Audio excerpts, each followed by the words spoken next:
Hello and welcome to another video on 1% gains. Going to go into a little bit more detail on the facets of the 1% gains video I made. So you might want to watch that one first.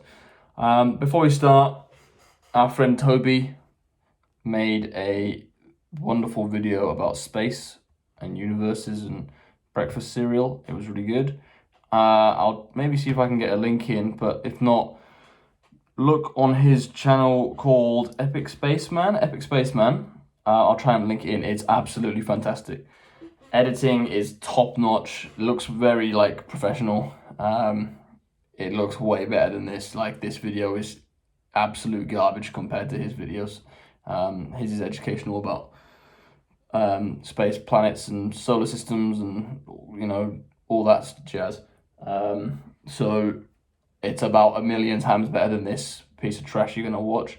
So probably go watch that instead. If you've only got 15 minutes, go watch that instead. If not, watch both. But yeah, Epic Spaceman. So we're going to start. We're going to talk about sleep. First one, the biggest thing you can do outside of the gym, to optimize, to improve your performance in the gym. So got a nice little picture of actually my bed. You should see it right there. So I started drawing it. I was pretty happy with that drawing actually, but then the flowers, yeah, I'm just not sure I could draw that, to be honest, very well. So just left it at that, to be honest, But yeah, we're going to talk about sleep. So I've been terrible at sleep my whole life, never been a good sleeper. People always tell me, oh yeah, I didn't sleep very well last night, I only got 7 hours sleep. Get a grip. It's not ideal, but it's not bad at all. 7 to 9 hours, they usually say is absolutely fine. 6 is fine. But yeah, there's my record is my record. I once went 3 nights without sleeping, and that was an absolutely horrendous experience. Never trying to do that, just really had issues with sleep my whole life. I remember being a kid and being up all night reading, just having no energy to sleep. So I don't know if it's an anxiety thing or if it's a mental health thing, but yeah, it's never been ideal. But I've learned a few things on how to optimize it best for me. So gonna go through some of them now. The first one, you can see, routine and consistency. Get that out of the way. Routine and consistency. So not only going to bed at a similar time, if not the same time, every night, but not making massive jumps in terms of changes. So say you go to bed at midnight, that's when you turn everything off and try and get to sleep, and you're like, oh, I need to get to bed at 10. If you ever try just thinking, I'm going to go to sleep at 10, it's probably not going to happen. Circadian rhythm is so off, your sleep cycle's so off, that you can't just jump straight into that. And that's the reason why a lot of the times, if you're watching a film, and say your bedtime's midnight, you're watching a film, halfway through, it's halfway through the film, you're falling asleep, you realize, oh, it's midnight. You think, oh, I'll stay up one more hour. I'll watch the rest of the film, and then obviously I'll be even more tired, so I'll just go straight to sleep. And it gets to the end of the film, and you're wide awake. It's because you've missed that cycle. You've missed that specific part in the cycle, where you could go to sleep. So whenever I've tried to change my kind of time of going to sleep, I always do it in 1 or 2 minute increments. So I'll be like, right, last night I went to bed at 11, now I'm going to go to bed at 10:58, and that works. It's just making small little chunks. It's like any skill. Like if I want to learn how to juggle three balls, I'm not going to just go in with 5. I'm going to learn how to throw and catch 1. I'm going to learn how to pass and change 2. Then I'm going to learn how to juggle 2. Then I'm going to learn the cascade and learn all 3. Maybe I'll make a video on that one day. Juggling, very good skill. Very useful. So you've got to take it in small chunks. But then also, the consistency of having good sleep is more useful than actually time spent sleeping. So I mentioned this in the other video, but having less hours sleep, but the sleep quality is a lot better, you're sleeping deeper, has a lot more beneficial performance kind of factors to it than having a long but really disrupted sleep. And I think we can all kind of agree that probably from experience that seems to be the case, just anecdotally. And that makes a lot of sense, really. So the times when I've had to wake up at 5 a.m. for work, but I've really got my sleep schedule down and I've only slept like 4 hours, but I've had really good sleep, then I've been fine. But if, even if I've had a good sleep in the sense of I've woke up at, 8 a.m. and I went to bed at midnight, but everything was terrible beforehand, like I still wake up feeling groggy. So there you go. So that's the bigger one. Try and get that consistency down. Second one, I'm going to talk about just a couple of tricks to actually help you get to sleep. So a lot of people have an issue getting to sleep or staying asleep, but usually getting to sleep is the main issue. First one is get off your phone. One that I've struggled with recently because people send me videos at night, coaching videos, and it's obviously that's not their fault. It's my fault for kind of wanting to get back to them within that day. Even though I say 24 hours, I'll get back to you, which I always do. But I always try and do it in that same day so I can wake up with a fresh kind of no messages. So that's my issues. But getting off the phone, we all know that the light, the blue light and the white light, mainly the blue light in phones, it really disrupts. What it does is it disrupts melatonin release. Melatonin is naturally occurring in the body, helps you fall asleep. That's why people suggest getting off your phone kind of 2 hours beforehand. It just basically keeps you wired. When you're looking at your phone, you're scrolling through Instagram, all this gratification, and you're looking and your eyes kind of quite wide. And that's why actually leaving work at 10 p.m. at the gym I work at is quite tough, because the lights are so white and bright, the music's quite loud and terrible, that you get home in my new place about 3 minutes past 10, said 5 minutes there, you're still wide awake and like you're wired. So a good trick is obviously get off your phone early. You just have to get over that fact. If you want to optimize sleep, you just have to get over that. I know it's tough for some people, and me included, but you just get over it. It can be quite challenging for some people, but there are ways to improve that. The one for me is actually reading. Been a huge help for me, getting off the phone, reading, and then I found that when I'm reading, even if, and I've said this to a couple of people, I've done this a couple of times when I've stayed up all night reading, and I've got to the end of the book and I've been like, oh, I finished the book. Then I'll look at my phone and I'll be like, oh, it's half 6 a.m. or 6:30 a.m. But even when I do that, I feel way more rested than if I sleep after being on my phone.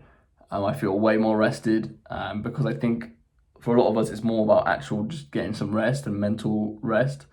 But another good thing about reading books or just reading in general is that you get to pick the subject. You can read whatever you want. You can learn a lot. You can, I don't like storybooks personally. I've never been into I've never really been into storybooks. So that means I learn quite a lot from what I read because it's all informational stuff, usually about serial killers. But if you're the kind of person who likes reading like fantasy novels, then that's great. You can transport yourself to another world, have a break from this hectic world. So that's been probably the biggest thing for me, alongside stretching. Stretching beforehand just kind of slows down the nervous system in terms of just relaxes you. You all know what it feels like after a really good stretch. Like 10, 15 minutes of really good stretching if you pick a good one. Like a hamstring stretch, for example, it really just kind of chills you out and relaxes you. One thing that I'm going to look into is red light. So I was talking about the blue lights in phones and screens, but red light I've not tried it yet. I'm going to try it. It can't just be a light bulb that's got a red glass. It's got to be actual red light that emits red light waves. And that apparently helps produce melatonin, helps regulate melatonin in the body. So after you sit in front of this red light for 20 minutes reading your book, you're more likely to fall asleep. Hopefully that might be a big one for me, but we'll see. Number 3, supplements. Okay, I've talked a lot about melatonin. My advice is do not take melatonin. You can't buy it in Britain anyway. I used to buy it from Canada. I was on melatonin for about 2 years. Not worth it at all. Absolutely not worth it. Got me to sleep quite well sometimes, if not 75% of the time I'd fall asleep after about 20 minutes of taking it. Wake up feeling terrible. Waking up feeling really bad. You've got to kind of train yourself out of the habits that you're in. And then and on a similar vein, so melatonin tablets are used for people who have like traveled across the world and are in a completely different time zone and they need to fall asleep at a certain time, even if it's like way outside of their time zone, or to adapt back into a time zone. Any sleeping tablets, had no good experience of. Had one very scary time on one when I was in uni in first year. I would take a sleeping pill and then within about half an hour I'd be basically paralyzed. Shut all my muscles off, be basically paralyzed, but be fully awake. Even more awake because I was terrified. Wouldn't be able to move. Weirdly enough, the only thing I could feel was like my insides. It was very strange. And my eyes, well, I could blink, but other than that, I couldn't really move, and that was terrifying. And not only that, when I did fall asleep eventually, I would be woken up with horrendous stomach pain. So probably would avoid most sleeping pills. Obviously, I'm not a doctor, but that's, if you've honestly tried all of these things, strategies, and actually put effort in for an extended period of time and you still can't sleep, I guess like me, maybe you should seek medical attention. I have a lot, to be honest, for about a decade. So, and they'll be able to tell you a bit more in depth. And then finally, I'm going to add in some supplements. I'm going to add in a bit of nutrition talk about that. Is, again, this is not me trying to be, I've got no agenda in terms of diet and nutrition. I don't really care what other people eat. Me personally, since massively reducing / stopping eating meat, I'm not vegan, by the way. I love dairy. Since stopping eating meat, my sleep has been 1,000 times better. And even when I've not slept, I've still, in the morning, not felt groggy and tired and slow. So that's really helped me, actually. And crazy enough, I've actually put on weight. I think I look a lot leaner, and I've put on weight, so you can do it. And then this one, Clary Sage. So Lewis Basham, the wrestler, his partner told him and me to try this Clary Sage thing. I've only tried it a couple of times, to be fair. You get it from Holland & Barrett. It's kind of like lavender, like just a soothing, kind of relaxing oil, and you just rub it behind your ear. And I've tried it a couple of times, and it has worked really well, to be fair. Relaxed you right down. You have to still follow this routine. You couldn't just put this Clary Sage on, then be on your phone till 3 a.m. and be like, oh yeah, why am I not asleep? Still got to do all this stuff, but it does really help with that, actually. So that's been a good one. And then one that I've only just started doing in the last week is meditation.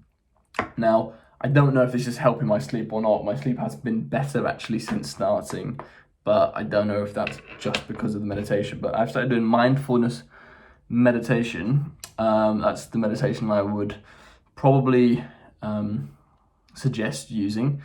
It just kind of brings you back to the present, stops you from overthinking a lot of things, and kind of just brings you back to your present self. And it's quite calming, but it's also quite, this is very similar, but it's slightly different. It's not anxiety provoking. I can imagine trying to do like stereotypical meditation where you'd like hands together chanting and whatnot, and that kind of is anxiety provoking. So look, that's going to be it. I hope that's helped. If anyone has any questions, as always, please let me know, and watch Epic Spaceman's video. See you later.